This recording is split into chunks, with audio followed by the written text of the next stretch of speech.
नहमदुहु व नुसल्ली अला रसूलिहिल करीम अम्मा बाद रब्बि इश्रह ली सदरी व यस्सिर ली अमरी वहलुल उक़दतम मिन लिसानी यफ़क़हू क़ौली रब्बी ज़िदनी इल्मा। अच्छा, मैं बहुत टाइम से ये सोच रही थी कि कौन सा लेक्चर मुझे वेडनेसडे में रखना चाहिए। कुछ क्लासेस भी नहीं हुई और ये लेक्चर बहुत दिन से प्रिपेयर्ड था। मुझे इशरत वसीम ने कहा था कि औलाद की तरबियत के ऊपर कोई लेसन आप तैयार करें। ठीक है, तो बहुत सारी मैंने बुक्स वगैरह भी डाउनलोड की, कुछ स्कॉलर्स को भी सुना।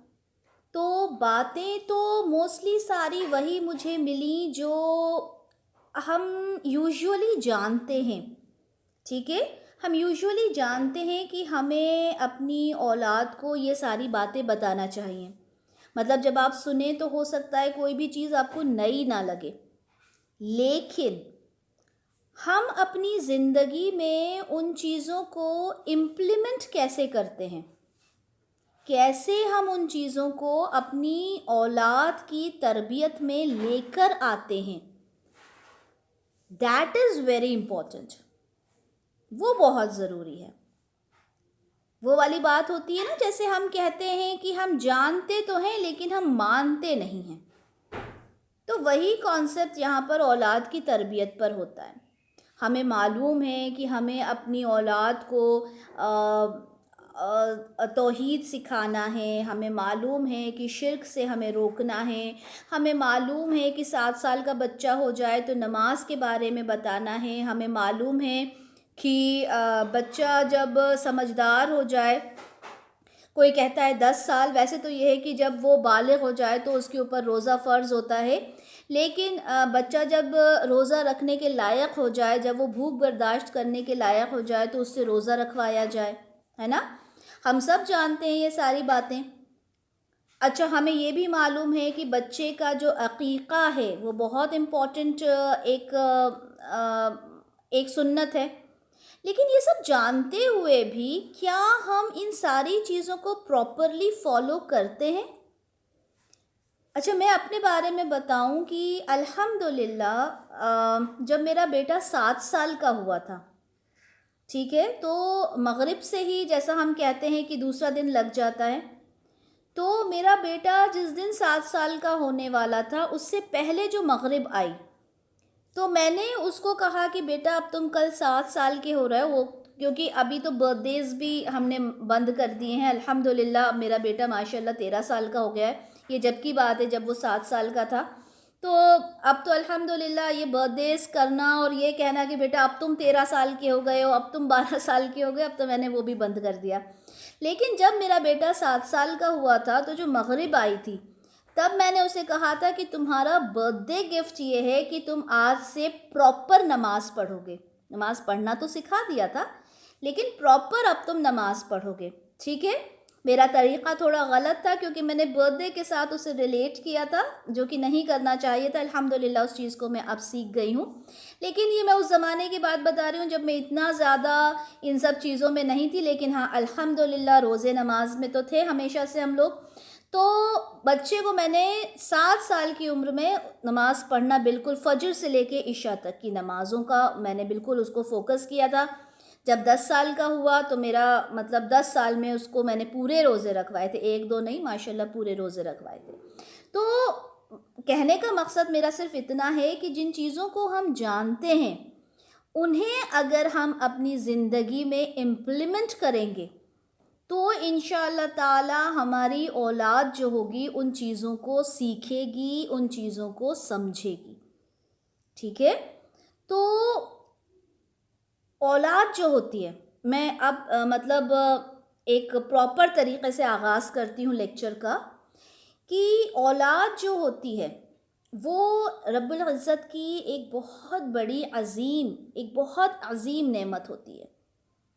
हम सब जानते हैं हमारे लिए औलाद, आप में से बहुत सारी हमारे यहाँ जो बहनें हैं वो माएँ होंगी, बहुत सारी होंगी जो मतलब माँ बनने वाली होंगी, जिनकी शादी हो गई होगी, कुछ होंगी जिनकी शादी होने वाली होगी। ठीक है, तो औलाद क्या चीज़ होती है वो जो माएँ हैं वो बहुत अच्छे से जानती हैं। ठीक है, तो औलाद एक बहुत बड़ी नेमत है अल्लाह की तरफ से। और ये बात आप समझें कि अल्लाह ताला जिसको औलाद देते हैं उसके लिए भी आजमाइश है और जिसको नहीं देते उसके लिए भी आजमाइश है, ठीक है। लेकिन बड़ी आजमाइश जब होती है जब औलाद होती है। क्यों? देखें सूरह अनफाल की आयत नंबर 28 में अल्लाह ताला क्या फरमाते हैं कि जान लो कि तुम्हारा माल और तुम्हारी औलाद फितना है। अल्लाह ताला ने औलाद को फितना कहा और औलाद हमारे लिए कितनी महबूब होती है, तो फिर क्यों अल्लाह ताला ने औलाद को फितना कहा? जानते हैं उसका रीज़न?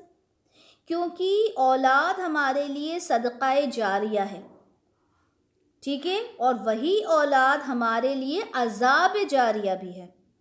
अगर हमने अपनी औलाद को तरबियत बहुत अच्छी दी है तो वो हमारे लिए सदक़ा जारिया है। हमारी औलाद जो भी हमारे लिए मतलब जो भी कुछ अच्छे अमल करेगी वो हमारे अकाउंट में लिखे जाएंगे। लेकिन वहीं अगर हमारी औलाद अगर खुदा न खास्ता अगर वो बुरी निकल जाती है तो उसके बुरे आमाल का अकाउंट भी हमारे अकाउंट में ही खुलेगा। तो इसीलिए औलाद को फितना कहा गया। एक रीज़न और है औलाद को फितना कहने का कि जो औलाद है हमारी, हम उसकी मोहब्बत में इतना ज़्यादा मुलव्वस हो जाते हैं कि हम अल्लाह से नाउज़ुबिल्लाह अल्लाह से बढ़कर अपनी औलाद को समझने लगते हैं। अब आप ये कहेंगे कि आप कैसी बातें कर रही हैं आफरीन सिस्टर, अल्लाह से बढ़कर हमने कब अपनी औलाद को समझा? कहने में तो बुरा लगता है, लेकिन हम देखें कि हम अपनी औलाद को इतनी इम्पोर्टेंस देते हैं कि उसकी खुशियों में हम ये भूल जाते हैं कि हम अल्लाह के अहकाम को फॉलो कर भी रहे हैं या नहीं कर रहे। हम अल्लाह के अहकाम को अलग रख देते हैं उठाकर और अपनी औलाद में इतना बिज़ी हो जाते हैं। बहुत सारी जो माएँ जिनके बच्चे बिल्कुल छोटे छोटे होते हैं, आप देखिएगा कई बार ऐसी माँओं को देखा है जो कहती हैं कि अभी हम नापाक हो गए, बच्चे ने पेशाब कर दिया, अभी हम नमाज नहीं पढ़ सकते, अभी बच्चे ने रात भर जगाया तो सुबह फजर के लिए नींद नहीं उठी, बच्चा इतना रोता है क्या करें, मतलब इबादत करने बैठते हैं, नमाज पढ़ने बैठते हैं, बच्चा रोने लगता है ना। तो ये सारी चीज़ें हमारे अंदर आ जाती हैं, तो इसे क्या कहेंगे? इसे औलाद की मोहब्बत ही तो कहेंगे ना। और औलाद की मोहब्बत फितना हो गई किस तरह से? जब हमने अल्लाह के अहकाम को मानने से एक तरह से इनकार कर दिया, ठीक है। गौर कीजिएगा, ठीक है, बहुत बड़ी बात है। तो अब हमको ये डिसाइड करना है कि हमारी जो औलाद है, जो हमने हमारी औलाद को हम परवरिश दे रहे हैं, वो हमारे लिए सदक़ा जारिया बनने वाली है या हमारे लिए अज़ाब जारिया बनने वाली है, ठीक है। ये बहुत ही एक इम्पॉर्टेंट पॉइंट है उन लोगों के लिए जिनकी औलादें हैं, ठीक है, जिनकी औलादें बहुत छोटी हैं अभी। अच्छा, एक सवाल होता है, क्या होता है वो सवाल कि अभी जब बच्चे बड़े हो जाते हैं, लाइक अराउंड 6-7 साल के हो जाते हैं, उस वक्त पर ये सवाल, और अच्छा जो बच्चियां हैं अभी हमारे यहाँ 22-23 लोग हैं, इन 23 लोग में जो छोटी बच्चियां हैं, छोटी बच्चियां इन द सेंस जो शादी के लायक हैं, जिनकी शादी होने वाली है, वो भी बहुत गौर से इस लेक्चर को सुनेंगी। रीज़न ये है कि आगे चलकर मैं आपको बताऊंगी कि जिनकी अभी शादी होने वाली है उनके लिए ये लेक्चर क्यों ज़रूरी है। तो आप ये ना समझें कि ये तो सिर्फ माँओं के बारे में है, नहीं।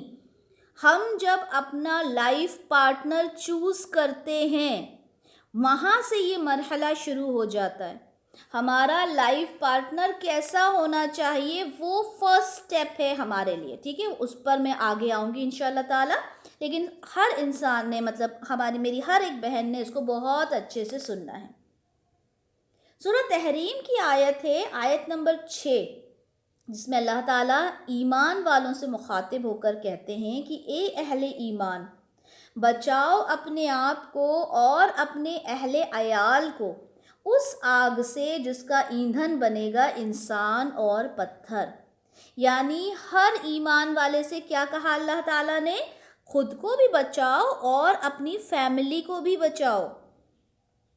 ठीक है, आपने सिर्फ अपनी ही इस्लाह नहीं करनी बल्कि अपनी फैमिली की इस्लाह भी करना है। अगर आप एक औरत हैं तो आपको अपने हस्बैंड, अपनी औलाद की, अगर एक कोई आदमी है तो उसे अपनी बीवी की, अपने बच्चों की, ठीक है, उनकी भी इस्लाह करना है। ताकि आप सोचें, जब एक पूरी फैमिली, और जब आप कुरान की तफसीर पढ़ेंगे तो उसमें एक जगह ये भी दिया हुआ है कि जो ईमान वाली औलादें होंगी वो आपसे मिलने आएंगी।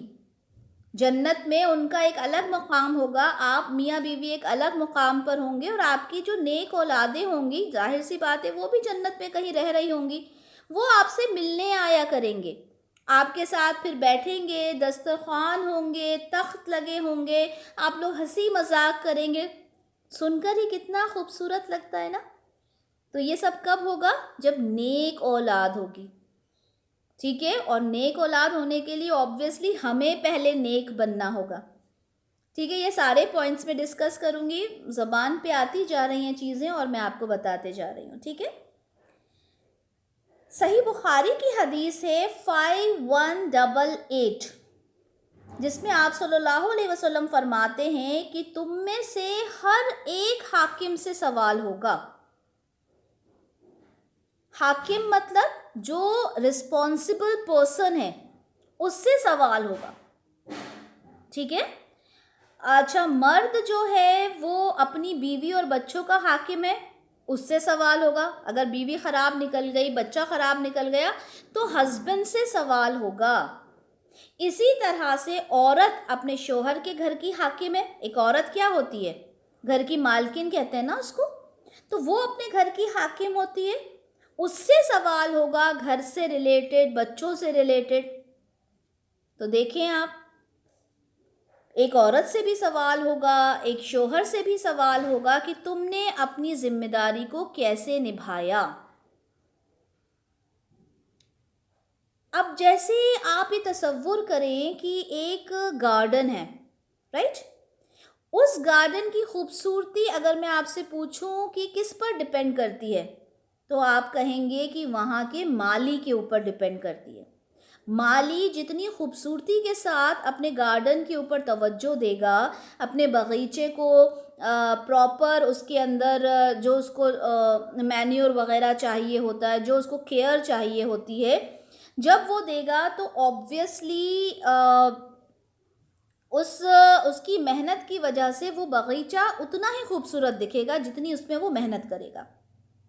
तो जाहिर सी बात है, हमें भी उस माली की तरह बनना है जो अपने बगीचे को खूबसूरत रखता है। ठीक है, अच्छा, अब आप देखें कि आजकल ये जो कॉन्सेप्ट हो गया है ओल्ड एज होम्स का, जहाँ पर आपको दिखेगा कि बच्चे जो होते हैं अपने माँ बाप को जब बूढ़े हो जाते हैं तो ले जाके वहाँ पर छोड़ देते हैं। इसमें किसका फॉल्ट है?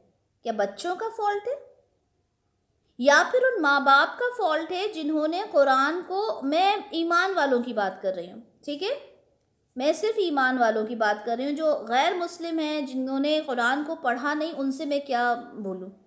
लेकिन हम अपने बारे में देखें कि हम जिसने कुरान को पढ़ा, क्या हमने अपनी औलाद को ये बताया कि अल्लाह ताला ने अपने हुकूक के बाद सबसे पहला हक़ बताया वालिदैन का? क्या हमने अपने बच्चे को कभी समझाया? कभी हम अपने बच्चे को लेके बैठे कि बेटा देखो कुरान की ये आयत पढ़ के देखो इसमें क्या लिखा है? क्या हमने समझाया कभी? जब हमने बच्चे को ये तरबियत दी ही नहीं और फिर उसके बाद हम शिकवा करते हैं कि देखें आजकल की औलादें कितनी ख़राब निकलने लगी हैं। औलादें ख़राब निकल रही हैं या हमारी तरबियत? क्योंकि हर माँ बाप ये दावा करते हैं कि हमने अपनी औलाद को बेस्ट तरबियत दी है। बेस्ट तरबियत में हमने अपनी औलाद को क्या दिया? क्या दिया बताएं? बेस्ट तरबियत में हमने अपनी औलाद को कॉन्वेंट एजुकेशन दी। कॉन्वेंट एजुकेशन, जहाँ पे हमारी सारी हमें हमारा जो ब्रेन वॉश कर दिया जाता है, हमारी जो सारी तालीम हमने घर में दी होती है वो सारी ज़ीरो हो जाती है वहाँ पर जाकर। कॉन्वेंट एजुकेशन क्या होती है? ऑब्वियसली वो मिशनरीज़ होते हैं, ठीक है, जहाँ पर क्रिश्चियनिटी को ज़्यादा उसको उसके बारे में बात की जाती है, ठीक है, उसे प्रमोट किया जाता है।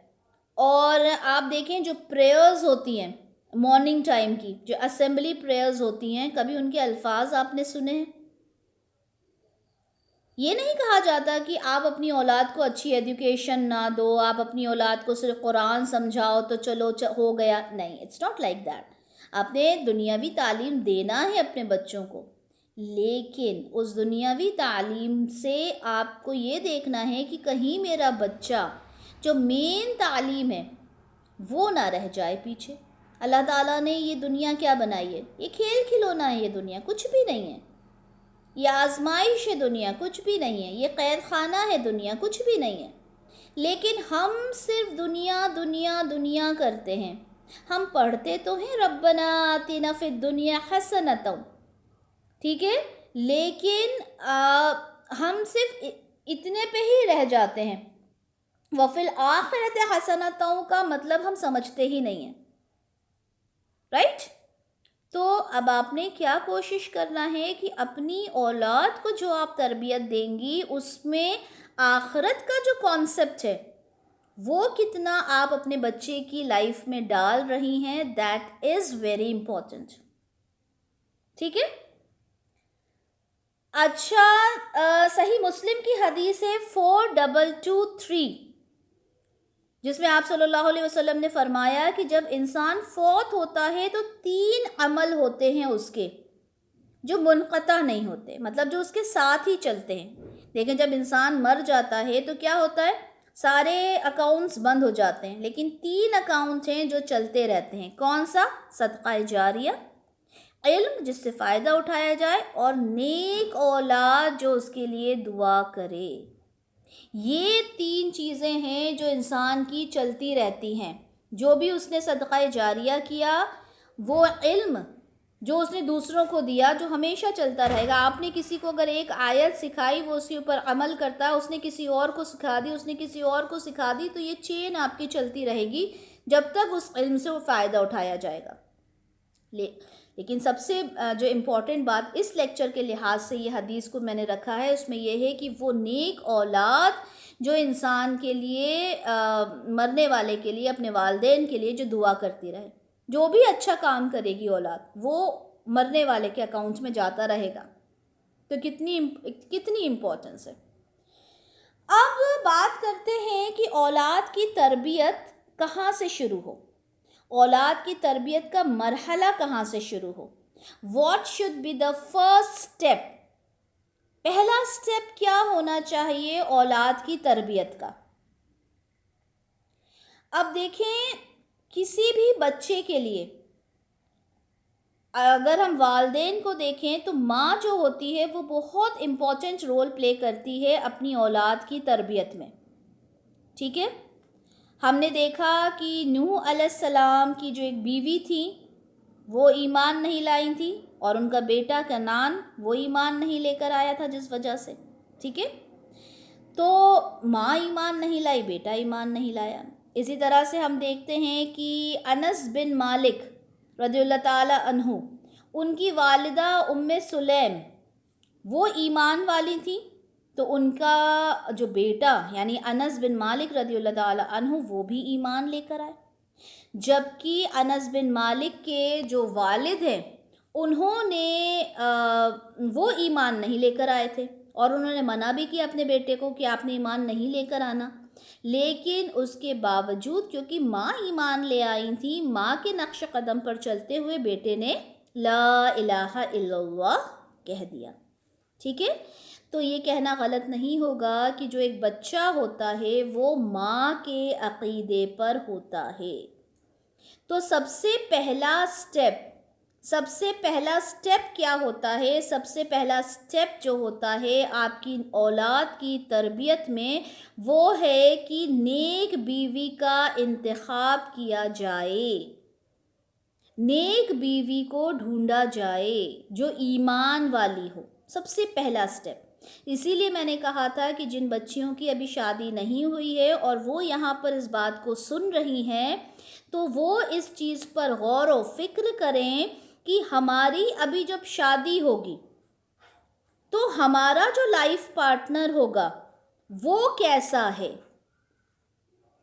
ठीक है, वो कैसा है। क्योंकि अगर एक आदमी अपने लिए नेक अगर बीवी ढूंढ रहा है, ईमान वाली दीनदार बीवी ढूंढ रहा है, तो ऑब्वियसली उस लड़की की भी तो के लिए भी तो ज़रूरी है ना कि उसका जो हस्बैंड हो, जो फ्यूचर हस्बैंड उसका हो, वो दीनदार हो, वो नमाजी हो, वो अल्लाह को और तौहीद को जानने वाला हो। तो सबसे पहला स्टेप, ठीक है, सबसे पहला स्टेप आपकी औलाद की तरबियत में जो होता है वो होता है कि उसकी माँ को चूज़ करना। क्योंकि ऑब्वियसली जो आपकी किसी की बीवी बनेगी, जाहिर सी बात है वो उसके होने वाले बच्चों की माँ होगी। तो सबसे पहला मरहला होता है कि अपना लाइफ पार्टनर चूज़ करते वक्त सिर्फ ये नहीं देखना कि वो पैसे वाला है, सिर्फ ये नहीं देखना कि वो खूबसूरत है, सिर्फ ये नहीं देखना कि वो बहुत अच्छे ख़ानदान का है, ये सारी चीज़ें देखना है, लेकिन इम्पोर्टेंस किसको देना है कि वो दीनदार है, ठीक है। दीनदारी सबसे पहले देखना है, नंबर 1 पे दीनदारी आती है, फिर सारी चीज़ें बाद में आती हैं। सब कुछ देखें, अच्छा ख़ानदान भी देखें, अच्छा कमाता हुआ लड़का भी देखेंगे, ठीक है, और दिखने में भी अच्छा हो, ऑब्वियसली सब कुछ देखेंगे, किसी चीज़ से मना नहीं किया इस्लाम ने, लेकिन सबसे इम्पॉर्टेंट चीज़ ये है कि वो दीनदार हो, अल्लाह को जानने वाला हो, रसूलुल्लाह सल्लल्लाहु अलैहि वसल्लम की सुन्नत पे चलने वाला हो। ये सबसे इम्पॉर्टेंट है, बाकी सारी लिस्ट बाद में आती है। अगर पैसे वाला है, खूबसूरत है, अच्छे ख़ानदान का है, लेकिन दीन नहीं है, नमाज़ें जानता ही नहीं है, रोज़े जानता ही नहीं है, और फिर क्या कहा जाता है कि बीवी आएगी ना तो सब सिखा देगी। क्यों? माँ की तरबियत कहाँ थी? माँ ने उसको कोई तरबियत नहीं दी। बीवी का काम तरबियत देने का नहीं होता साहब, काम होता है ये माँ का, बीवी तरबियत नहीं देती है, ठीक है। जो ये एक कॉन्सेप्ट बना रखा है ना, शादी के बाद सही हो जाएगा, नहीं, ये तरबियत देने का काम मतलब औलाद के पैदा होने से पहले ही शुरू हो गया। यानी जब आप लड़की देखने जा रहे हो तब आपने ये देखना है कि वो जो लड़की आप देख रहे हो या अपने लिए मतलब जब माँ बाप दामाद देख रहे हैं अपने लिए, तो वो दीनदार होना चाहिए। उठा के कहीं से भी ले आए और फिर बोला कि अब ये शादी के बाद ठीक हो जाएगा, तो तरबियत वहाँ से नहीं शुरू होती। तरबियत शुरू होती है कहाँ से? जहाँ से आप अपने घर के लिए बहू या अपने घर के लिए दामाद देख रहे हो, अपने कोई आदमी अपने लिए बीवी या कोई बीवी औरत अपने लिए शौहर देखती है, वहाँ से शुरू वहाँ से शुरू होती है तरबियत, ठीक है। तो ये सबसे इम्पॉर्टेंट पॉइंट है, ठीक है। जो बच्चियाँ जिनकी अभी शादी नहीं हुई है, उनके पेरेंट्स को ये चाहिए कि जब वो अपनी बच्चियों के लिए कोई रिश्ता देखें तो वो दीनदार होना चाहिए, ताकि दोनों मिलकर अपनी औलाद की तरबियत बेहतरीन तरीक़े से करें, ठीक है। लेकिन हाँ, माँ बाप में सबसे इम्पॉर्टेंट रोल माँ का होता है। माँ जो भी तरबियत देगी अपने बच्चे को, देखें अगर बाप ने किसी काम को मना किया कि ऐसा नहीं करना, लेकिन अगर माँ घर पे जो रहती है वो अगर उस काम को अच्छा समझती होगी तो वो क्या कहेगी? अब्बा तो चले गए, अब जैसा मैं बोलूँगी तुमको वैसा ही करना है। ऑब्वियसली बच्चा छोटा है, वो वही करेगा जो माँ कहेगी, है ना। इसीलिए माँ का जो चॉइस है, मतलब एक लड़की की जो चॉइस करनी है, वो सबसे इम्पॉर्टेंट चीज़ है, ठीक है। अच्छा, अब दूसरी बात, ठीक है, दूसरी बात ये कि जब आपका निकाह हो जाए, ठीक है, निकाह होने के बाद आप देखेंगे कि मसनून दुआएं हैं, ठीक है। जब आप औलाद की ख्वाहिश करेंगे, ठीक है, औलाद की जब आप ख्वाहिश करते हैं तो मसनून तरीक़ा होता है, यानी मसनून दुआएं होती हैं जिनको पढ़ना चाहिए आपको, ठीक है। यानी आप जब अपनी मैरिटल लाइफ शुरू करते हैं, अपनी शादीशुदा ज़िंदगी को शुरू करते हैं, तो उससे रिलेटेड आपको दुआएं मिलेंगी, ठीक है, जो दुआएं आपको पढ़ना चाहिए, ठीक है। तो आपने उन दुआओं को चूज़ करना है, ठीक है। अब जो हम लोग माएँ बन चुके हैं वो तो एक अलग बात हो गई, लेकिन जो बच्चियाँ अभी शादी करने वाली हैं, ठीक है, जिनकी शादियाँ होने वाली हैं, उनको ये याद रखना है कि हमें उन दुआओं को अपने साथ रखना है कि जब हमारी लाइफ हम शुरू करेंगे, द वेरी फर्स्ट डे जब हम अपनी ज़िंदगी शुरू करेंगे, तो इन दुआओं के साथ हमने शुरू करना है। और उन दुआओं में ये होता है कि अल्लाह ताला हमें नेक औलाद दीजिएगा, ठीक है। तो ये बहुत इंपॉर्टेंट चीज़ है और मैं चाहूँगी कि इन पॉइंट्स को आप लिखें कि पॉइंट नंबर 1 अपना लाइफ पार्टनर चूज़ करें जो दीनदार हो। पॉइंट नंबर 2 कि अपनी लाइफ, अपनी मैरिटल लाइफ जब आप शुरू करें तो मसनून दुआओं के साथ करें, ठीक है। पॉइंट नंबर 2 में दुआएं हो गई, उसी में एक और पॉइंट लिखें कि हमेशा नेक औलाद की दुआ करें, ठीक है। हमेशा नेक औलाद की दुआ आपने करना है। होता क्या है कि जो घर की बुज़ुर्ग औरतें होती हैं वो क्या दुआएं देती हैं, अल्लाह ताला तुमको चांद सा बेटा दे, है ना। क्यों भाई, बेटी क्यों ना दे? बेटी के लिए तो कितनी अहादीस आई हैं कि जिसकी 3 बेटियां हुई और जिसने उनकी परवरिश अच्छे से की तो उनको कितना सवाब मिलेगा, ठीक है। वो मैंने हदीस अभी कोट नहीं की, लेकिन इस तरह की अहादीस आपको मिल जाएंगी, ठीक है, कि जिसकी बेटियां हुई तो उसको कितना अजर सवाब है। जब आप अहादीस ढूंढेंगी तो इंशाल्लाह ताला मिलेंगी, ठीक है, या फिर मैं शेयर कर दूंगी बाद में। तो नेक औलाद की आपने दुआ करना है। देखिए सूरह साफ़ात की आयत नंबर 100 में इब्राहीम अलैहिस्सलाम ने क्या दुआ की थी, रब्बी हबली मिनस सॉलिहीन, ए मेरे रब मुझे नेक औलाद, सॉलिह औलाद अता फरमा।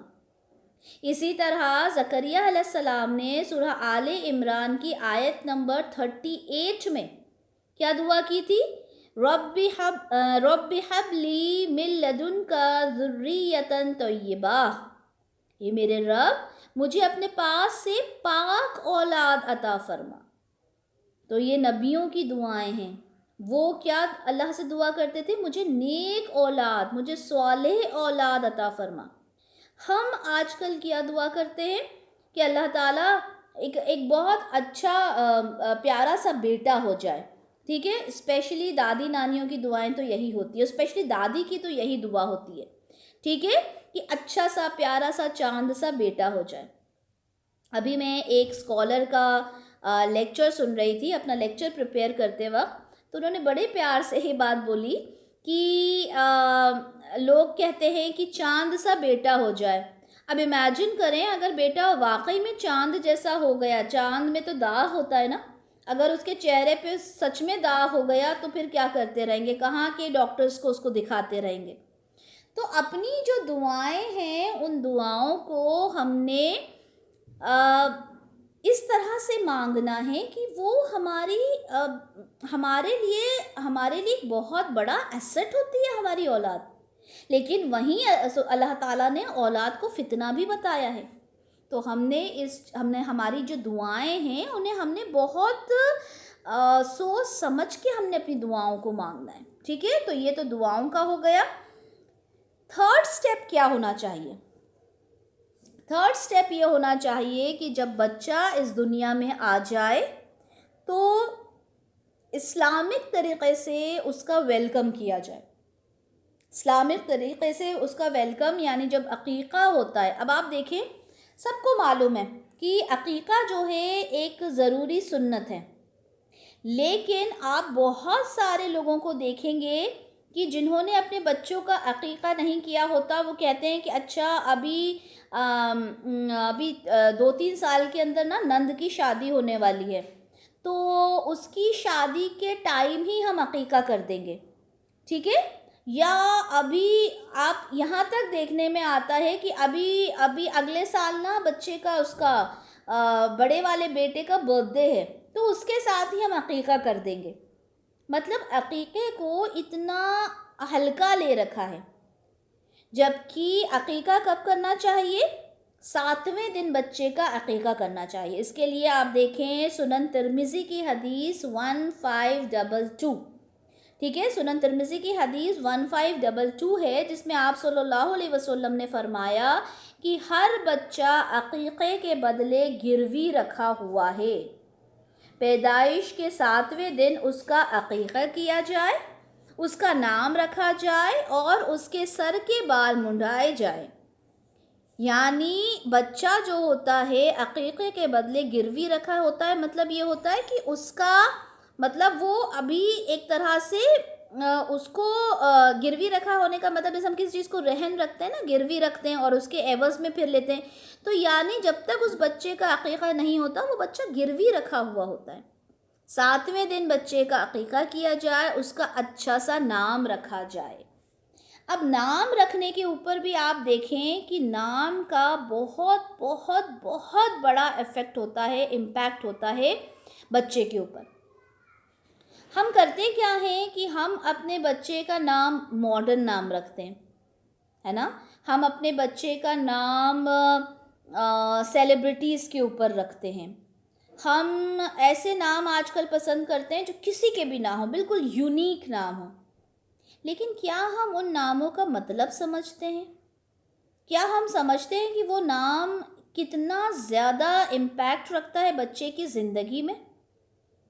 पहली बात तो कई बार तो ये होता है कि नाम प्रॉपर रखा ही नहीं जाता, कई दिन तक प्रॉपर नहीं रखा जाता, बच्चे को कुछ भी नामों से बुलाया जाता है, फिर एक दिन सोचा जाता है कि अच्छा चलें अब इसका एक प्रॉपर नाम रख दें। भाई नाम आप पहले से सोच कर रखें, ठीक है। 7वें दिन आपने नाम रखना है, जब अकीक़ा हो जब उसका नाम रखें, आप पहले से सोच के रखें ना, बच्चे के पैदा होने से पहले सोच के रखें।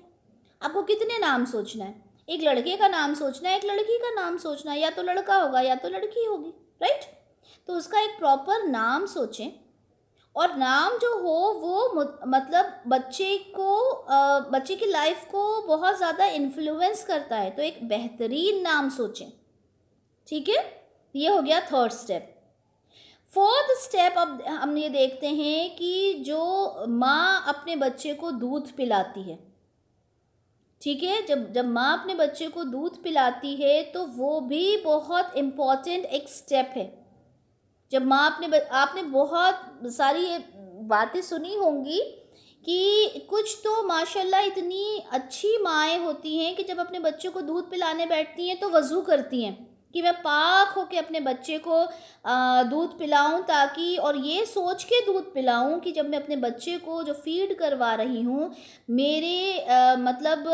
मेरा बच्चा इस ग़िज़ा से जो उसको न्यूट्रिएंट्स मिल रहे हैं उससे मेरी एक अच्छी नस्ल तैयार हो, ये दुआ करके ये ख़याल करके मैं अपने बच्चे को दूध पिलाऊं, ठीक है।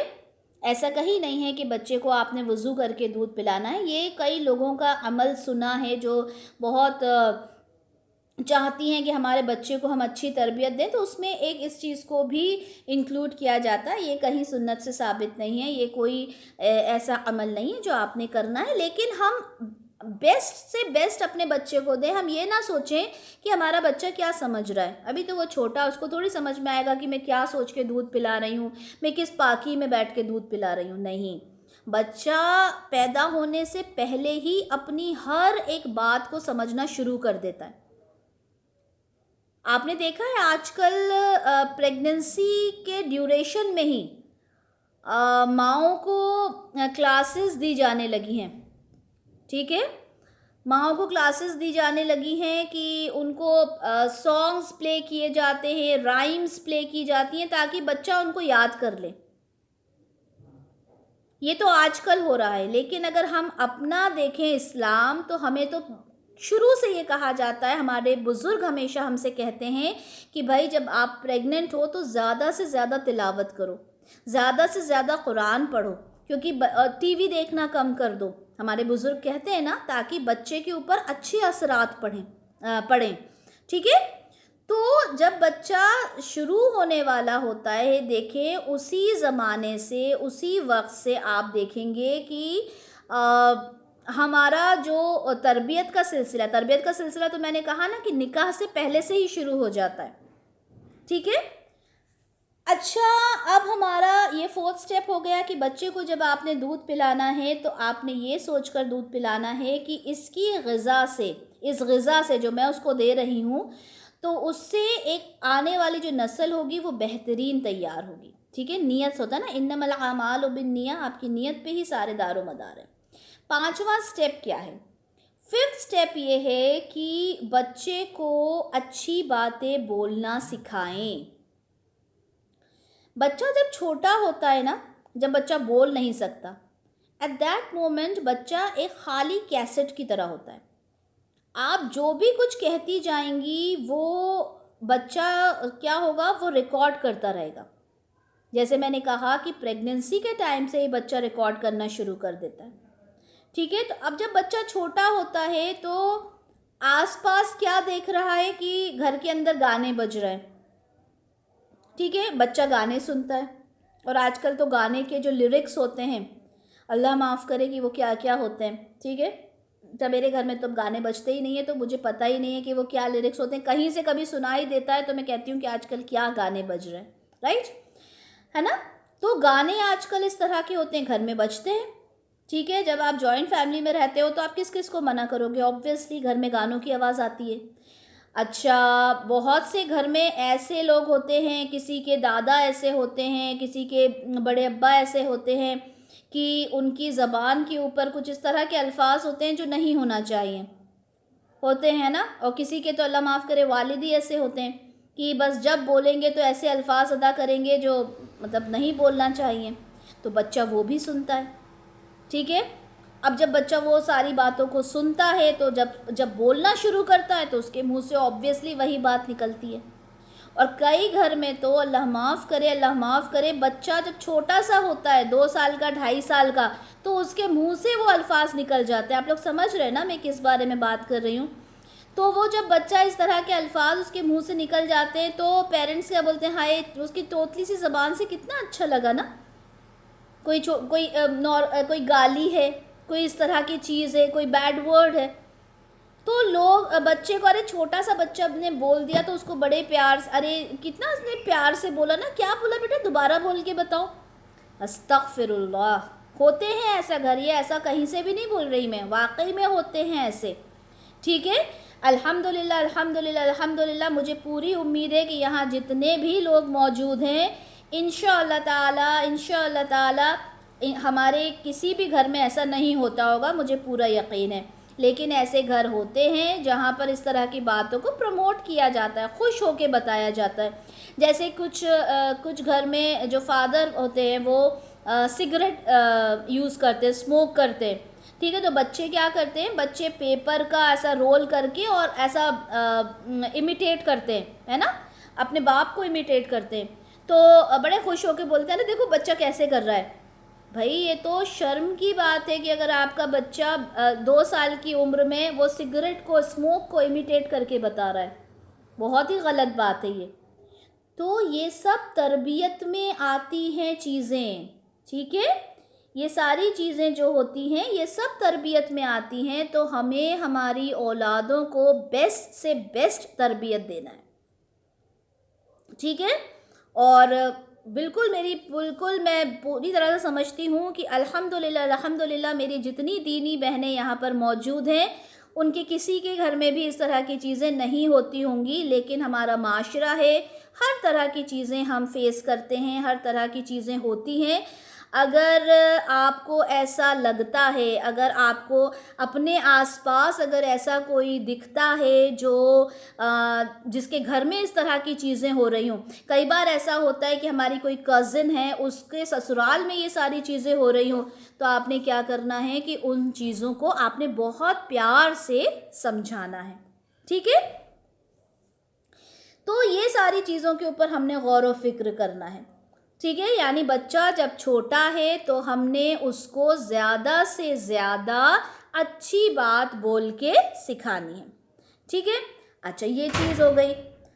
उसके बाद 6th स्टेप, ठीक है, 5 स्टेप्स हो गई। अब 6ठी स्टेप क्या होना चाहिए, जब बच्चा थोड़ा बड़ा होने लगे, मतलब 2-2.5 साल का, जिस टाइम हम कहते हैं कि बच्चा स्कूल जाने के लिए तैयार हो गया, जब बच्चा थोड़ा सा बड़ा हो जाए तो उसको अक़ीदा सिखाएं। अब होता क्या है कि माँ का अक़ीदा ही अगर सही नहीं होगा, फिर हम वही फर्स्ट स्टेप पे चले गए ना कि माँ का जो इंतखाब करना है वो बेस्ट होना चाहिए। अगर माँ का अक़ीदा ही सही नहीं है, माँ ही शिर्क पर है, माँ ही मज़ार पे जा रही है, माँ ही ये बाबाओं के पास जा रही है, अगर माँ ही तावीज़, अच्छा आप, हाँ, तावीज़ से मुझे एक चीज़ याद आई कि छोटे बच्चों को तावीज़ पहनाना बहुत आम बात है। नज़र का तावीज़, बुखार का तावीज़, नज़ले का तावीज़, ज़ुकाम का तावीज़, खांसी का तावीज़, अल्लाह ना जाने किस किस के तावीज़, और इतने बड़े बड़े मोटे मोटे काले हरे नीले पीले, ना जाने कितने तावीज़ वो काले धागे में बंधे रहते हैं। और ये मैंने मुसलमान बच्चों के देखे हैं, खुद मैंने देखे हैं कि वो तावीज़ डले रहते हैं, और जब बच्चे ने अपनी आँख खोली वो उसने अपने ऊपर तावीज़ लटके देखे। बच्चे खुद ये कहते हैं कि अरे ये तावीज़ उतारा और मैं बीमार हो गया, मम्मा मेरा तावीज़ दे दीजिए, कहाँ गया। अल्लाहु अकबर कबीरा। जब बच्चा आँख खोलते के साथ ही तावीज़ दे रहा है तो देख रहा है, तो आप उसको अक़ीदा कहाँ से सिखाएंगे। देखिए, वो स्टेप तो बाद में आनी थी, लेकिन मैं आपको पहले इसी स्टेप में एक चीज़ समझा देती हूँ कि आप अपने बच्चे को एडवाइस नहीं कर सकते। आप अपने बच्चे को ये नहीं कह सकते कि आपको ऐसा करना है, नहीं। आपका बच्चा आपको फॉलो करता है, आपके फुटस्टेप्स पर चलता है। आपके फुटस्टेप्स आपने इतने खूबसूरत बनाना है कि जब आपका बच्चा आपके ही फुटस्टेप्स पे चलना शुरू करे तो वो बेहतरीन तरीक़े से उनको फॉलो करे। बच्चा तो बेहतरीन तरीक़े से ही फॉलो करेगा, लेकिन आपके फुटस्टेप्स जो आपने अपने बच्चे के लिए पीछे छोड़े हैं वो बेहतरीन होना चाहिए। That is the most important thing. ठीक है, हम करते क्या हैं, हम बच्चे को कहते हैं चलो कुरान शरीफ पढ़ने बैठ जाओ, चलो नमाज पढ़ना लगो, अच्छा चलो ऐसा करो, चलो कल में पढ़ने याद करने बैठ जाओ। वो अपनी माँ से पूछेगा मम्मा आप सुनाइए मुझे कल में, माँ को कल में ही याद नहीं है। मम्मा आपने नमाज पढ़ी, हाँ हाँ पढ़ लेंगे, तुम पढ़ो हमें मत सिखाओ। अब्बा आपने नमाज पढ़ी, पढ़ लेंगे, अपनी नमाज पढ़ो। अम्मा आपने कुरान को, मैंने तो देखा नहीं आपने कुरान खोल के पढ़ा, अच्छा अब तुम हमें सिखाओगे कि हमें क्या करना है, जाओ हाफिज साहब आने वाले पढ़ने बैठ जाओ। तो ये कौन सा तरीक़ा है तरबियत का। अगर मैं कुरान पढ़ने बैठ रही हूँ और मैं कह रही हूँ मैं कुरान पढ़ने बैठ रही हूँ, कह भी नहीं रही, मैं कुरान पढ़ने बैठ रही हूँ, तो बच्चा खुद ब खुद देख के कुरान खोल के बैठ जाएगा, सिपारा लेगा अपना अलिफ बा ता सा का और लेके बैठ जाएगा। बच्चा देख रहा है, आप देखेंगे छोटे छोटे बच्चे जिन्हें नमाज़ पढ़ना नहीं आती है वो जा नमाज बिछाएंगे और नमाज़ पढ़ेंगे। मैं अपने बेटे का बताऊँ, मेरा बेटा बहुत छोटा था, उसकी वीडियो है मेरे पास, वो मैं उस वीडियो देख रही थी, मैं तो भूल गई थी ये चीज़। कितना होगा, हार्डली 3-1 साल का होगा वो खड़ा हुआ नमाज़ पढ़ने, और जैसे हम दुपट्टे के अंदर हाथ रखते हैं ना औरतें, उसने अपनी टी शर्ट के अंदर दोनों हाथ किए और नमाज़ पढ़ने खड़ा हो गया। तो मैं अभी कुछ टाइम पहले वो वीडियो देख रही थी, मुझे इतनी हंसी आई कि वो टी शर्ट के अंदर हाथ करके और नमाज़ पढ़ रहा था, मुश्किल से शायद 3-1 साल का होगा। तो मतलब हमारी औलाद हमें देखती है, हम जैसे, क्योंकि वो माँ को देखती है, अब माँ दुपट्टे के अंदर उसके हाथ है माँ के, तो वो बच्चा भी टी शर्ट के अंदर उसने हाथ कर लिए। तो ये छोटी छोटी सी चीज़ें होती हैं, हम बच्चे को सिखाते नहीं हैं, बच्चा खुद सीख जाता है।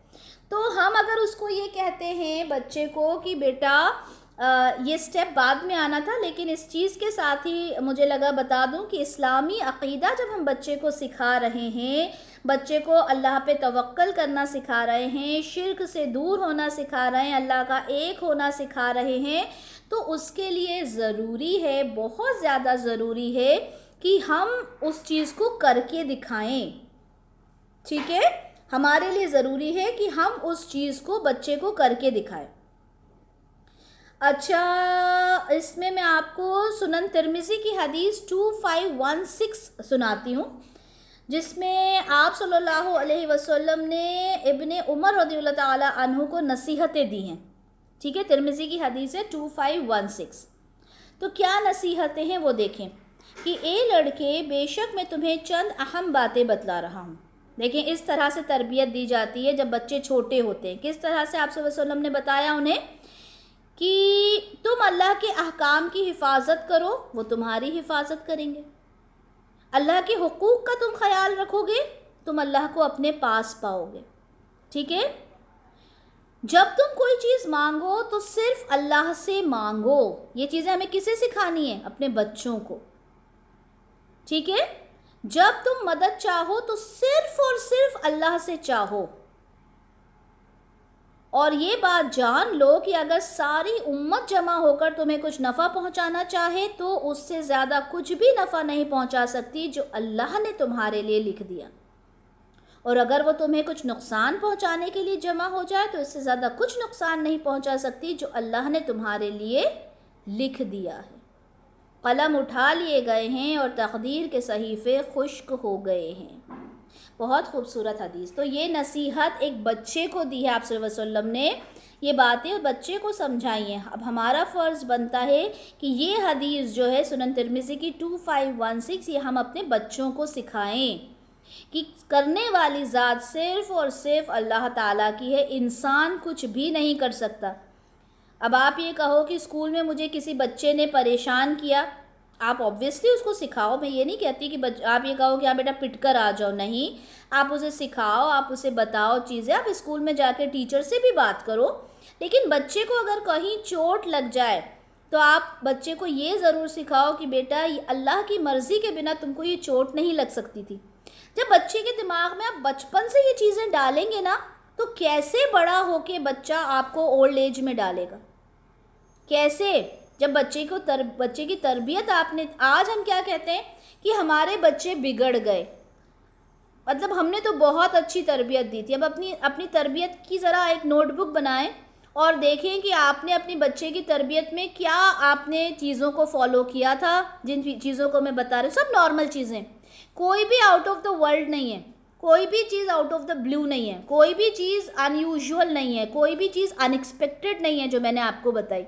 हर एक बात वही है जो आप में से या जितनी मेरी बहनें मौजूद हैं सब जानते हैं, लेकिन उन्हें अपनी लाइफ में फॉलो कैसे करना है, that is the most important thing that we all should understand and we all should know. ठीक है, हम सबको ये चीज़ें मालूम होना चाहिए। इसी तरह से अब जैसे हमें मालूम है कि सूरह लुक़मान है, उसमें जो हज़रत लुक़मान थे, हकीम लुक़मान थे, उन्होंने अपने बेटे को कितनी खूबसूरत नसीहतें दी हैं। ठीक है, सूरह लुक़मान की आयत नंबर 13 से आयत नंबर 19 जब हम देखेंगे तो उसकी आप पढ़ें कि और जब कहा लुक़मान ने अपने बेटे से, जबकि वो उसे नसीहत कर रहा था। क्या नसीहत की थी? कि ए मेरे बेटे, अल्लाह के साथ शिर्क मत करना, यकीनन शिर्क बहुत बड़ा जुल्म है। और हमने वसीयत की इंसान को उसके वालिदैन के बारे में, उसको उठाए रखा उसकी माँ ने अपने पेट में, कमज़ोरी पर कमज़ोरी झेलकर, और उसका दूध छुड़ाना हो 2 साल में, कि तुम शुक्र करो मेरा और अपने वालिदैन का, और मेरी ही तरफ तुम्हारा लौटना होगा। और अगर वो तुम पर दबाव डालें कि तुम मेरे साथ शरीक करो उस चीज़ को जिसका तुम्हारे पास कोई इल्म नहीं, तो उनका कहना मत मानो और दुनिया में उनके साथ रहो बेहतर अंदाज में, और पैरवी करो उस शख्स की जो मेरी तरफ रुख कर चुका है। फिर मेरी ही तरफ तुम्हारा लौटना है, फिर मैं तुम्हें जतला दूंगा जो कुछ तुम कर रहे हो। ए मेरे बच्चे, अगर वो कोई अच्छा या बुरा अमल राई के दाने के बराबर भी हो, फिर वो किसी चट्टान में या आसमानों में या ज़मीन के अंदर, उसे अल्लाह ले आएगा। यकीनन अल्लाह बहुत बारीक है, हर चीज़ की ख़बर रखने वाला। ये काफ़ी पूरी तर्जुमा है, आप लोग देख लीजिएगा सूरह लुक़मान की आयत नंबर 13 से आयत नंबर 19 तक।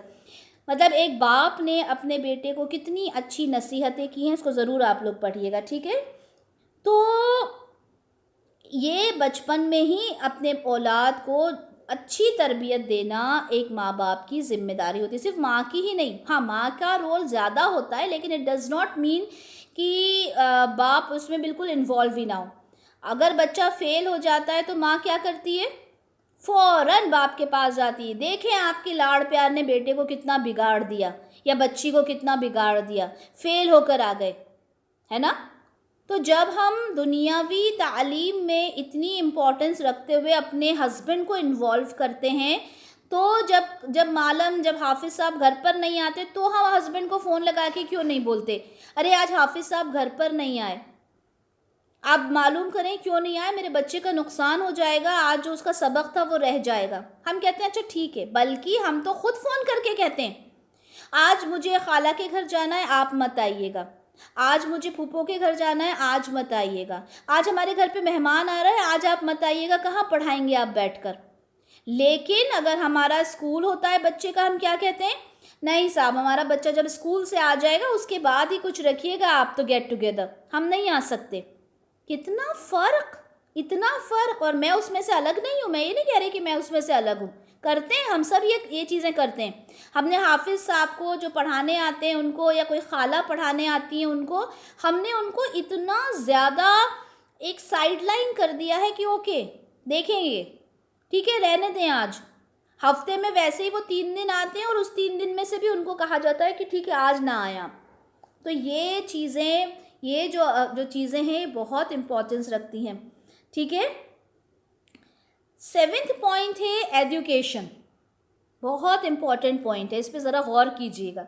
ये अब उन माओं के लिए है जिनके बच्चे ऑलरेडी स्कूल में पढ़ रहे हैं, ठीक है।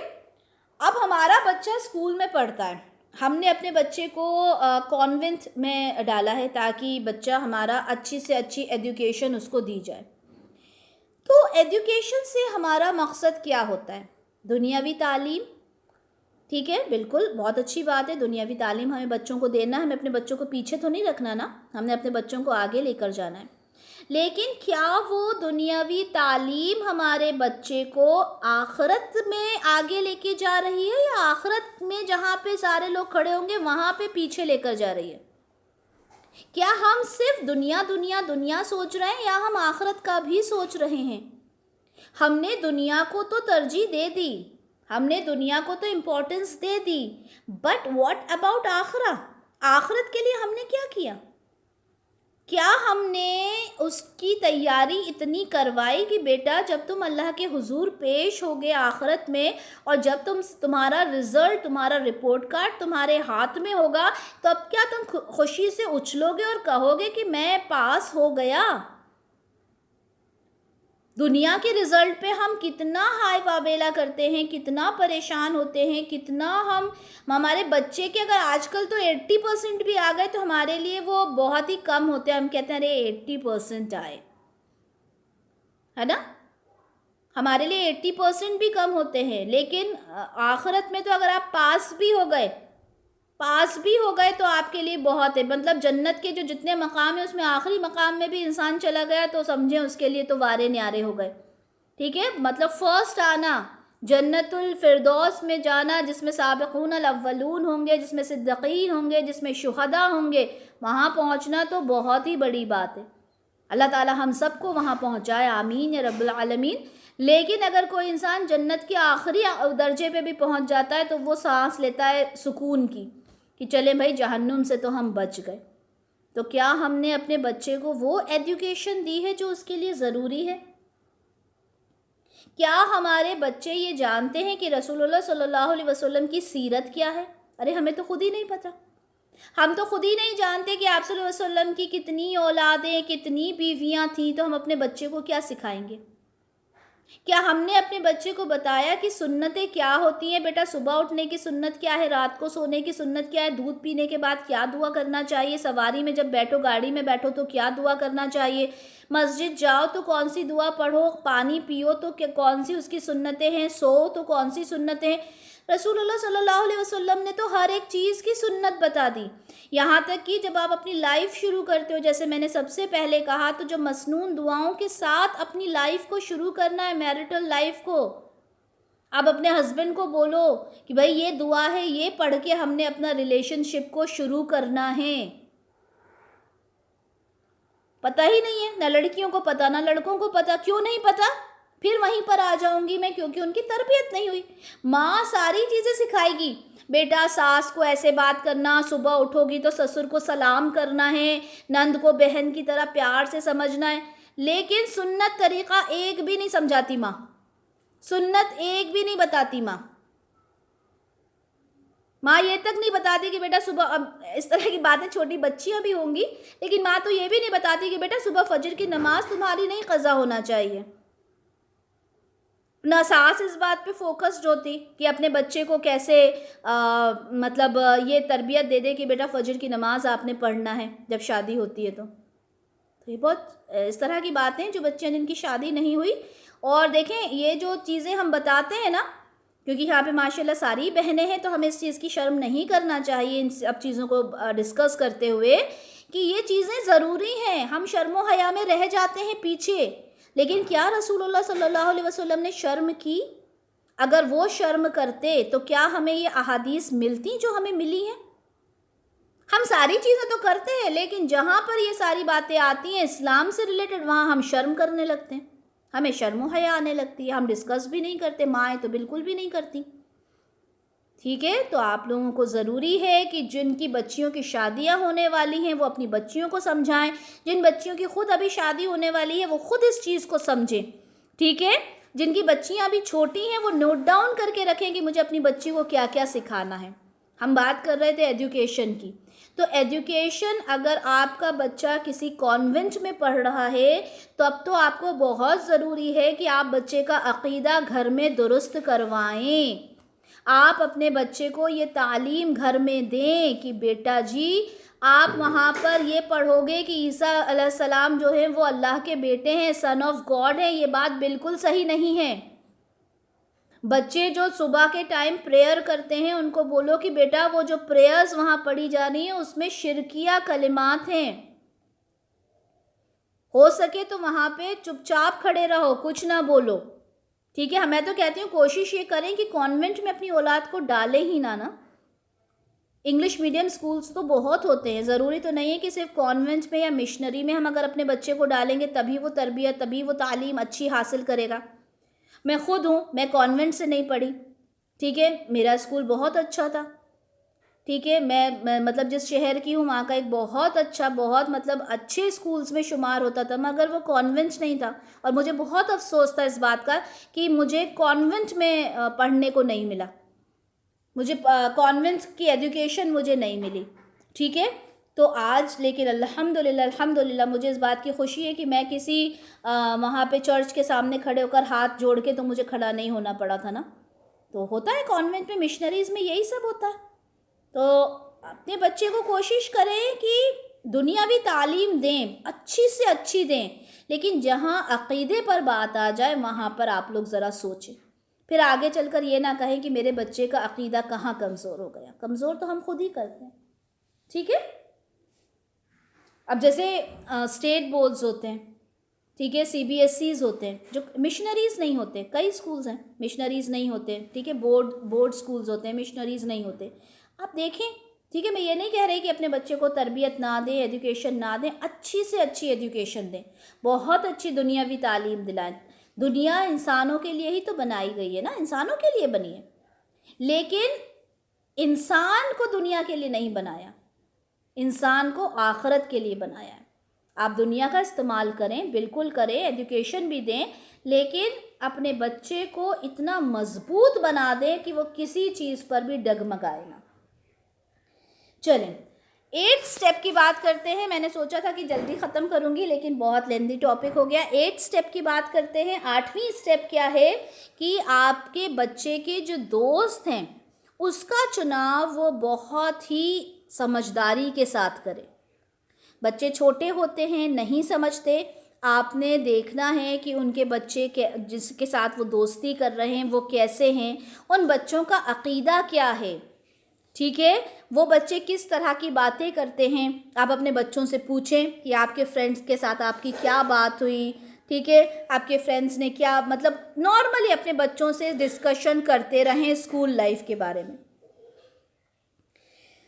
सुनन अबू दाऊद की हदीस है 4833 4833 में आप सल्लल्लाहु अलैहि वसल्लम फरमाते हैं कि इंसान अपने महबूब साथी के दीन पर होता है। कितनी बड़ी बात है, अपने साथी के दीन पर होता है। ठीक है, तो तुम्हें चाहिए कि गौर करो कि तुम किससे दोस्ती कर रहे हो, यानी आपके साथी का जो दीन है वही आपका दीन है। जाहिर सी बात है, जब आप किसी के साथ 24 घंटे रहते हो, आप उसी की बात करते हो, उसी की बात करते हो, तो उसी की चीज़ें आपको इन्फ्लुएंस करने लगेंगी, और बच्चे तो बहुत जल्दी इन्फ्लुएंस होते हैं। ठीक है, तो इस पर भी आपने गौर करना है। देखिए, ये सारी वो बातें हैं जो हम बहुत लाइटली लेते हैं कि अरे हमारे बच्चे, अब ऑब्वियसली हम जिस सोसाइटी में रहते हैं वहाँ हर तरह की दोस्तियाँ होती हैं। आफरीन, आप कैसी बातें कर रहे हो, हम अपने बच्चों को कोई रोक थोड़ी सकते हैं। तो देखें, ये सारी चीज़ें रसूलुल्लाह सल्लल्लाहु अलैहि वसल्लम हमें बताकर चले गए। अब इन पर वर्क कैसे करना है, ये आपका और मेरा काम है। ये सोचना है हमें कि हम इस पर कैसे आगे चल के वर्क कर सकते हैं। कोई भी काम मुश्किल नहीं है। मुश्किल तो वो मरहला होगा जब खुदा न खास्ता हम पुल सरात पे से गुज़र रहे होंगे और वहाँ से नीचे, अल्लाह ना करे, सोच के भी डर लगता है कि हम वहाँ से नीचे चले जाएं। अल्लाह करे, अल्लाह ताला हम सब को, हम यहाँ जितने लोग मौजूद हैं, हम सब उस पुल सरात को आसानी से पार कर जाएं और जन्नत में दाखिल हो जाएं, जन्नत के आला मुकाम में दाखिल हो जाएं। लेकिन उसके लिए मेहनत तो करना है ना। आप चाहो कि आपको 100% मार्क्स आ जाएं, लेकिन आप पढ़ाई ना करो तो फेल ही होना है ना। ठीक है, ये एक बात जो मैं आपको ऑलरेडी डिस्कस कर चुकी हूँ, तो इस पॉइंट को ज़्यादा डिस्कस नहीं करूँगी। 9th स्टेप ये है कि बच्चों के लिए रोल मॉडल बने। मैं आपको ऑलरेडी एक्सप्लेन कर चुकी हूँ ये पॉइंट कि बच्चों के लिए आपने रोल मॉडल बनना है। सिर्फ उन्हें एडवाइस करने से कुछ नहीं होगा, उनके लिए फुट स्टेप्स आपने ख़ुद तैयार करना है। ठीक है, 10th पॉइंट बहुत इम्पॉर्टेंट पॉइंट है आज के लिहाज से, वो है इंटरनेट। इंटरनेट का यूसेज आज और इंडिया में तो माशाल्लाह हमारा इंटरनेट एक तरह से फ्री होता है ना। 200, 150, 250 इस तरह का कुछ रिचार्ज करवाओ, 3 महीने तक इंटरनेट चलता है। बहुत बहुत सस्ता इंटरनेट है। हर बच्चे के हाथ में उसका टैबलेट होता है, आईपैड होता है, उसका मोबाइल होता है, उसके अंदर इंटरनेट होता है। हमने बच्चे को उठाकर दे दिया। अब बच्चा बहुत छोटा है तो तब तो वो राइम्स वगैरह देखता है, नर्सरी राइम्स देखता है, चलें ठीक है। लेकिन आप देखेंगे कि यहाँ तक कि जब आप ये डोरेमोन वगैरह बच्चे देखते हैं ना, उसमें भी जो ऐड आते हैं वो इतने वाहियात होते हैं कि बच्चे नाजुक, बिल्कुल उनका दिमाग नाजुक होता है, और वो उन एड्स को देख के कुछ समझ भी नहीं पाते कि इसका मतलब क्या है। इतने वाहियात मैंने खुद देखे और मैं हैरान हो गई कि ये बच्चों के कार्टून में ये ऐसी चीज़ कैसे आ रही है। अब तो बच्चा बड़ा हो गया मेरा अल्हम्दुलिल्लाह, तो मैंने ये मतलब मैं कितने साल, कम से कम 3-4 साल 5 साल पुरानी बात बता रही हूँ। मैं हैरान हो गई, इतनी उसमें, मैं वर्ड यूज़ करूँ वल्गर, तो मैं परेशान, मैं निकला ये कार्टून में, बच्चों के कार्टून में ये सारी चीज़ें आ रही हैं, डिस्गस्टिंग। तो जब बच्चे थोड़े बड़े हो जाते हैं तो वो इन सारी चीज़ों को किस तरह से लेंगे। तो बच्चों के इंटरनेट के ऊपर बहुत आपने फोकस्ड रहना है। हर 5-5 मिनट में आपने जाके देखना है कि आपका बच्चा क्या देख रहा है। बच्चों को खुली छूट, ये जो आजकल कहा जाता है ना, उनको उनका स्पेस दीजिए, प्राइवेसी दीजिए, उनका खुद का एक उनका एक पर्सनल स्पेस उनको देना चाहिए, हमें मेंटेन करना चाहिए। ये सारी जो बातें हैं ना, यही रीज़न है कि हमारे बच्चे आज कहीं के कहीं जा रहे हैं। दीजिए, प्राइवेसी दीजिए, बच्चों को सिखाइए। बच्चों को तो बल्कि ये भी सिखाना चाहिए कि बेटा जब आप पेरेंट्स के रूम में आओ तो नॉक करके आओ। ठीक है, मैंने पर्सनली अपने बच्चे को ये सिखाया है कि बेटा कभी भी पेरेंट्स के रूम में नॉक किए बिना नहीं आना। नॉक करेंगे फिर आप अंदर आएंगे। ठीक है, मैं खुद जाती हूँ तो मैं नॉक कर, अगर उसका दरवाज़ा बंद होता है तो नॉक करके जाती हूँ। ये सारी चीज़ें ये हमारी एटिकेट्स में आते हैं, मैनर्स में आते हैं। लेकिन जहाँ पर हमने अपने बच्चे के ऊपर नज़र रखनी है, हमें उसे सिखाना है, हमें उसे बताना है, उसको हमने मोबाइल लेना है, देखना है, और अगर वो कोई चीज़, बुरी चीज़ देख रहा है तो ये नहीं कि उठा के दिया एक तमाचा, ये नहीं करना। बच्चा क्या जाने कि क्या गलत है और क्या सही, आपने उसे समझाना है कि बेटा अगर तुम ये चीज़ देख रहे थे, वो बच्चा बोलेगा कि नहीं मम्मा ये तो खुद ब खुद आ गया, आपने उसे बिलीव करना है कि अच्छा बेटा आ गया होगा। होता है, ऑब्वियसली होता है, हमारे साथ भी होता है।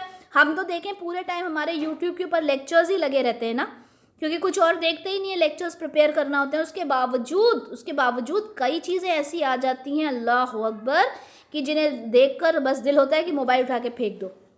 यहाँ तक कि जो एड्स आते हैं उसमें, आपने एड्स में देखा है कैसी कैसी लड़कियाँ आती हैं। तो बच्चे के अगर मोबाइल पे कोई ऐसी चीज़ आपको दिख जाए, आपने उसे बहुत प्यार से समझाना है कि बेटा ये आँखों का ज़िना होता है, ठीक है, ये आँखों का ज़िना होता है। अगर आप ये चीज़ देखोगे तो अल्लाह ताला आपकी आँखें फोड़ देंगे। बच्चा बहुत छोटा है तो इस तरह समझाएं, थोड़ा बड़ा है तो उसके अल्फाज थोड़े बदल दें कि अल्लाह ताला आपको जहन्नुम में आपको आग से जलाएंगे, है ना। तो ये सारी चीज़ें आप बच्चे को सिखाएंगे। तो आपको ज़रूरी है कि आप बच्चे को इंटरनेट के हवाले से चीज़ें समझाएं, ठीक है। इसी में दूसरी चीज़ आ जाती है, इसी 10th स्टेप में दूसरी चीज़ आ जाती है, जो कि एक बहुत ही नाजुक मरहला होता है जब आपका बच्चा कॉलेज जाने लगता है। कॉलेज जाने जब बच्चा लगता है तो वो जो उसकी एज होती है, ठीक है, जैसे मुंबई वगैरह में तो जूनियर कॉलेजेस होते हैं, तो बच्चा 16 साल की उम्र में ही कॉलेज चला जाता है ना। बहुत सी जगह 12th के बाद कॉलेज जाता है तो 17, या कुछ ज़्यादा थोड़े बड़े हो जाते हैं तो 18, ठीक है, 17, 18, 19 ये एज मान लें आप, जो फर्स्ट ईयर में मतलब कॉलेज बच्चा पहुंचता है।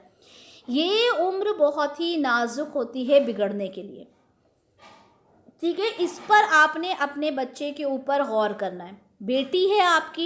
बेटी आपकी जवान हो गई है, आपने उसे हिजाब की तालीम देना है, ठीक है। वही बात अगर आप खुद बुर्का नहीं पहनती हैं, आप खुद हिजाब नहीं करती, आप अपनी बच्ची को हिजाब की तालीम नहीं दे सकती, ठीक है। आप अपने बच्चे को, बच्ची छोटी आप बोलते हैं हमें तो जीन्स वीन्स पहना लें, सब कर लें। मैंने खुद देखा है इतने मतलब नमाजी लोग मैंने देखे हैं कि जो अपनी बच्चियों को खूब जीन्स और बिल्कुल स्लीवलेस पहना रहे हैं और कह रहे हैं कि अरे अभी तो बच्ची है, पहनने दें, जब बड़ी हो जाएगी तो फिर तो उसको सब कवर होना ही है। वो कैसे कवर होगी जब उसको बिल्कुल ही बेहया होके रहना सीखा है उसने तो बचपन से। छोटे बच्चों को आप पहनाएं, जिस तरह के भी कपड़े पहनाना चाहते हैं पहनाएं, लेकिन एक लिहाज में रहते हुए। क्या होगा अगर उसको आप आस्तीनें पहना दोगे तो? क्या स्लीवलेस पहनाने से ही बच्चे का बचपन नज़र आता है?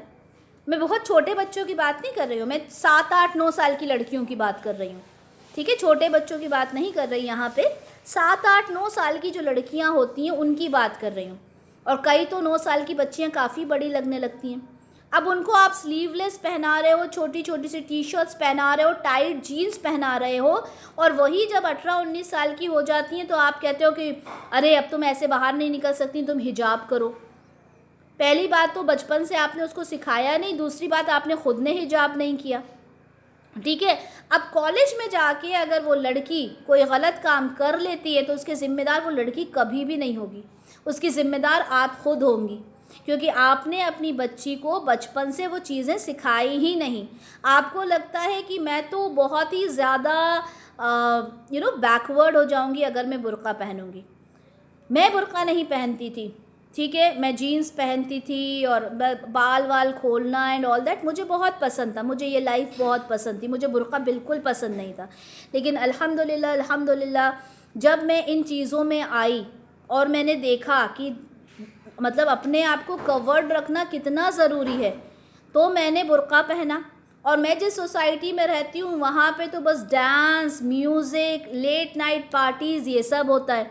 शुरू में मैं उन पार्टीज़ में भी गई, लेकिन पूरा कवर करके अपने आप को, एक आध पार्टी में गई, लेकिन फिर मैंने कहा कि नहीं, मैं कवर होके भी इन पार्टीज़ में नहीं जा सकती, मैंने जाना छोड़ दिया। फिर मैं सिर्फ लेडीज़ वाली जो पार्टीज़ थी उसमें जाना मैंने शुरू किया, लेकिन वहाँ भी मैं पूरी कवर्ड होकर गई और पूरी कॉन्फिडेंस के साथ गई। ये बात अलग है कि अब लोगों ने मुझे इनवाइट करना बंद कर दिया कि यार ये तो एक बहुत ही अलग टाइप की इंसान है, अब हम इसको इनवाइट नहीं करेंगे, and I am very much happy. मेरे पास टाइम भी नहीं है कि मैं उन फजूल चीज़ों में जाऊँ, मैं एक्सक्यूज़ेस बनाने लगी कि मैं नहीं आ सकती हूँ, मैं बीमार हूँ एंड लाइक दैट। तो अपने आप को कॉन्फिडेंटली प्रेजेंट करो। मैं बहुत ही कॉन्फिडेंटली पूरे बुर्क़े में और पूरा हिजाब पहन के चेहरा कवर करके जाती हूँ, और उन पार्टीज़ में जाती हूँ जहाँ पे औरतें शॉर्ट्स पहनी होती हैं, और मुझे मतलब कभी भी शर्म नहीं आई, मुझे कभी शर्म नहीं आई कि यार मैं इन लोगों की पार्टी में बुर्का पहन के कैसे जाऊंगी, क्योंकि मुझे मालूम था कि नेक्स्ट पार्टी में ये लोग मुझे नहीं बुलाएंगे। ठीक है, तो अपने आप को, खैर मेरी बेटी नहीं है, अगर मेरी बेटी होती तो वो ये देखती कि हाँ मेरी माँ इतनी कॉन्फिडेंटली हिजाब में ऐसे लोगों के बीच में जा रही है जो डांस कर रहे हैं और बिल्कुल वन पीस पहने हुए हैं।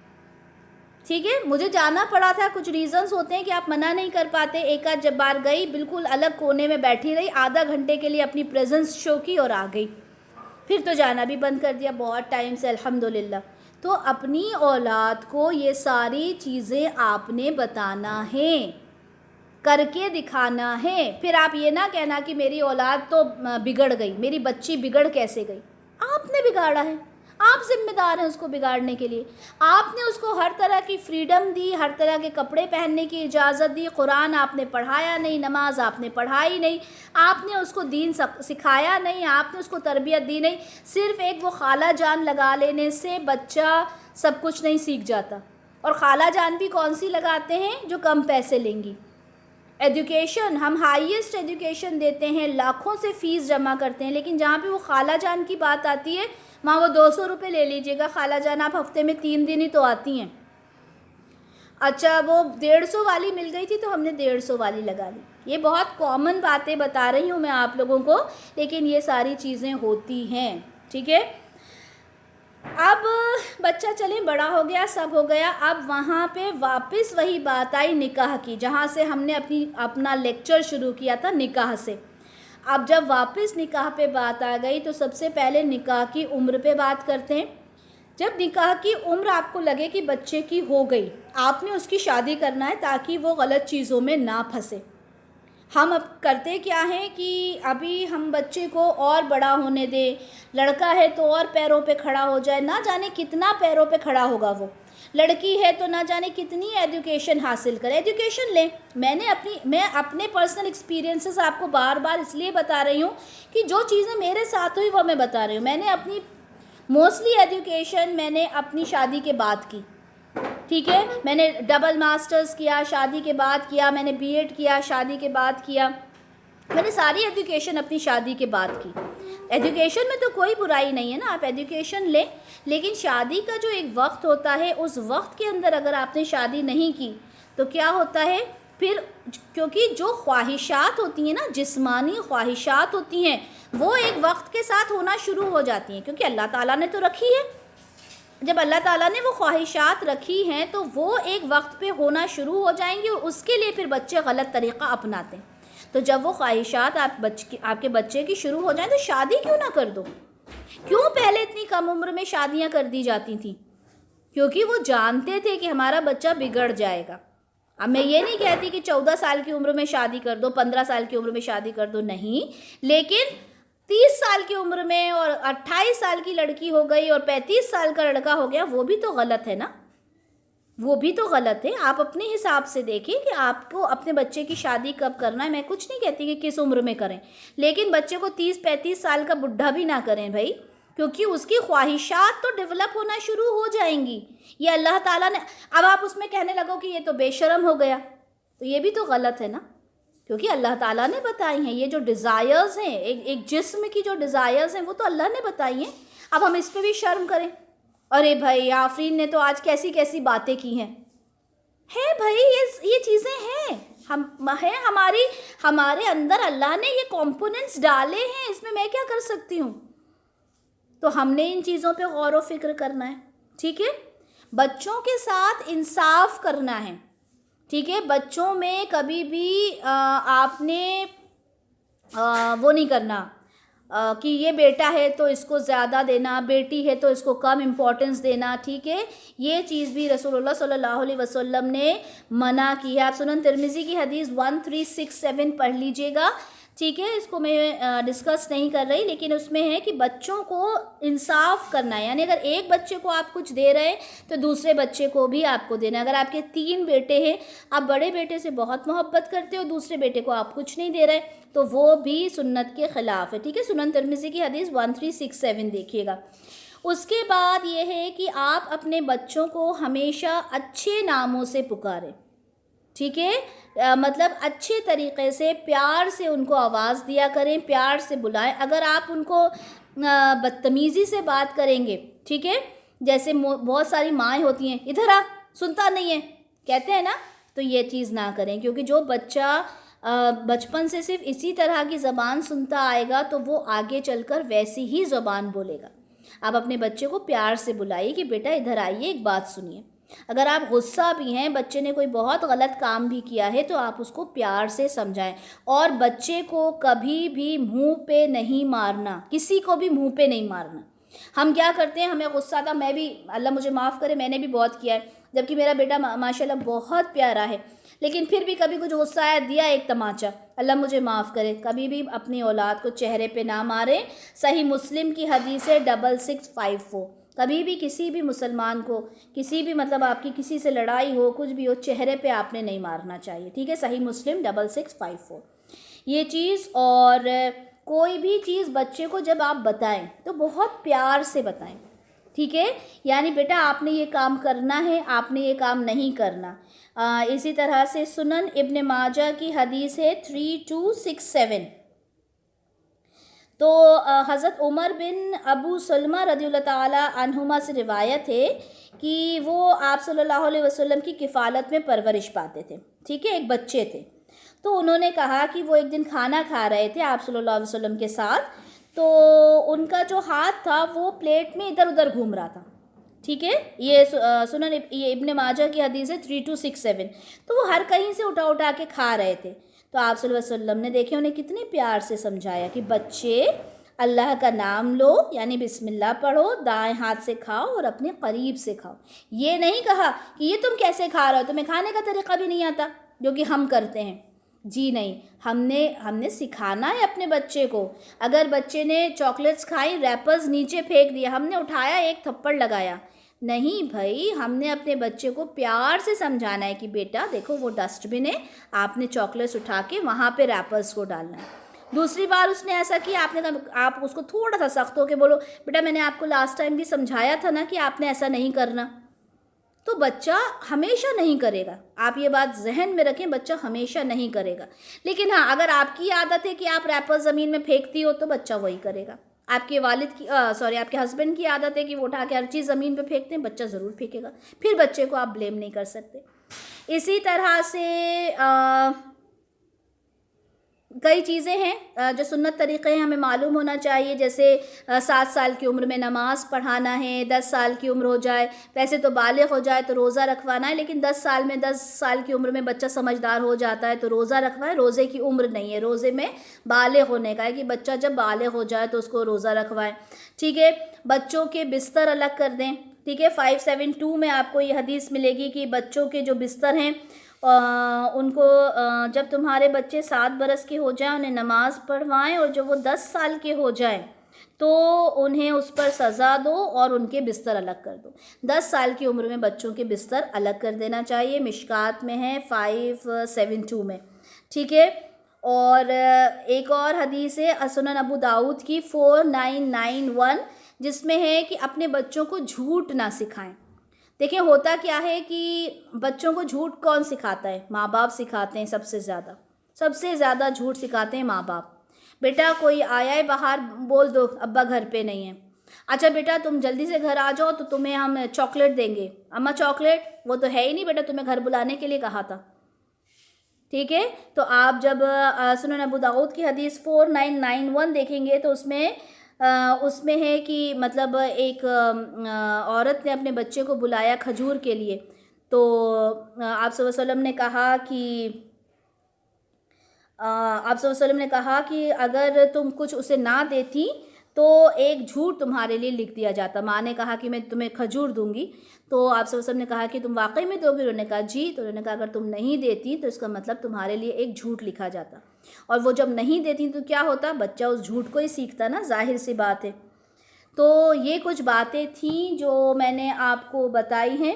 कोशिश की है कि हर एक चीज़ को कवर करूं। बहुत सारी मैंने बुक्स इससे रिलेटेड पढ़ी, बहुत सारे मैंने लेक्चर्स इससे सुने, और उसमें से जो इम्पॉर्टेंट चीज़ें थी वो मैंने नोट डाउन की। यहाँ हमने देखा कि पहला मरहला निकाह से शुरू होके निकाह पे ही ख़त्म होता है।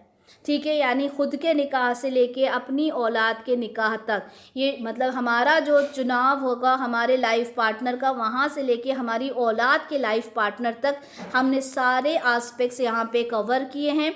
मोस्टली क्या 100% वही चीज़ें थीं जिनको हम जानते हैं, ठीक है, लेकिन अपनी लाइफ में हम किस हद तक उनको फॉलो करते हैं ये हमारे लिए ज़्यादा ज़रूरी है कि हम इनको अच्छे से फॉलो करें। बारकल्लाहु ली व लकुम फ़िल क़ुरआनिल करीम व नफ़अनी व इय्याकुम बिमा फ़ीहि मिनल आयाति व ज़िक्रिल हकीम। सुब्हानकल्लाहुम्मा व बिहम्दिका अशहदु अल्ला इलाहा इल्ला अंता अस्तग़फ़िरुका व अतूबु इलैक। जज़ाकल्लाहु खैरन कसीरा व अहसनुद दुनिया वल आखिरा। अस्सलामु अलैकुम व रहमतुल्लाहि व बरकातुहू।